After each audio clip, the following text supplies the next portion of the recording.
सबको कल के मतदान दिवस की अग्रिम बहुत बहुत शुभकामनाएं। और मेरी अपील रहेगी सभी लोगों से कि अधिकाधिक घर से निकल के आप मतदान करें, ये आपके भविष्य का प्रश्न है। जहाँ तक चुनाव के शांतिपूर्ण और निष्पक्ष तरीके से करवाने का सवाल है, हमने पर्याप्त पुलिस व्यवस्था की गई है। लगभग 1300 पोलिंग बूथ है, जिसमें हर बूथ के ऊपर हमने पुलिस के जवान दिए हैं। जो संवेदनशील इलाके हमने चिन्हित किए हैं या पॉलिटिकल पार्टीज़ की तरफ से कोई यदि बड़ी लिस्ट आई है, तो उस सबको कंसिडर करते हुए हमने उनके ऊपर अतिरिक्त पुलिस बल तैनात किया गया है। हमारे पास पैरामिलिट्री के पर्याप्त फोर्सेज है, उसको भी हमने लगाया गया है। जिन इलाकों में मतदाताओं में भयभीत करने की या कोई लोभ लालच देने की है, तो उन इलाकों में हमने फ्लैग मार्च लगातार किया जा रहा है, लोगों से बातचीत कर रहे हैं, कॉन्फिडेंस बिल्डिंग मेजर्स हम काम में ले रहे हैं।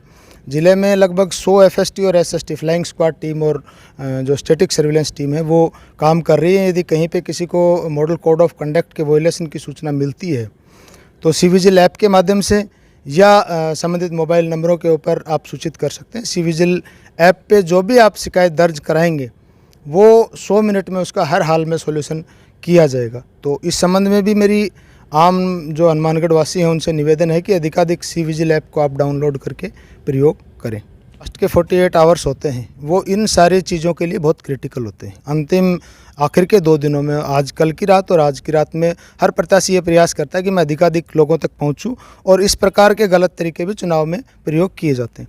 इसके लिए हमारी पुलिस मोबाइल टीमें हैं लगभग 130 पूरे ज़िले में, जो लगातार इसी काम में गश्त कर रही हैं।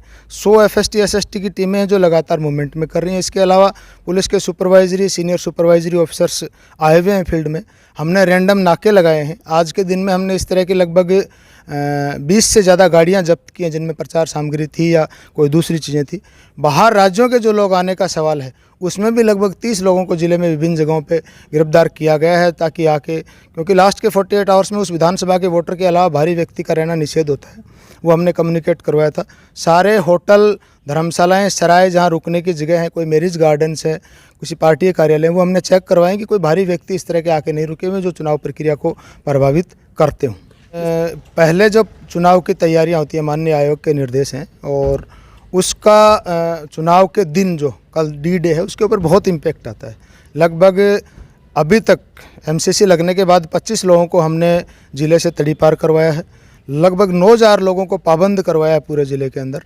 एक व्यक्ति को जो प्रिवेंटिव डिटेंशन एपिट एनडीपीएस, जो अवैध अफीम दारू का काम करता था, जो चुनाव में डिस्ट्रीब्यूट होना था, उसको डिटेंशन करके अजमेर जेल में दाखिल करवाया है, और उसका निश्चित तौर पे असर है। लेकिन ये बात भी सही है कि प्रत्याशी लगातार प्रयास करते हैं कि अंतिम 2 दिनों में हम ज़्यादा से ज़्यादा मतदाताओं को किसी भी तरीके से रिझा सकें। मेरी आम लोगों से, सभी से ये अपील है कि इस प्रकार की किसी चीज़ के लोभ लालच में नहीं है। अपना मत जो है उसका निर्भीक होकर, निष्पक्ष होकर अपने भविष्य को चुनें, और ऐसी कोई घटना आप अपने आसपास देखते हैं तो तत्काल आप सीविजिल के माध्यम से या कंट्रोल रूम के 100 नंबर के माध्यम से हमें तत्काल सूचना दें, हम कार्रवाई करेंगे।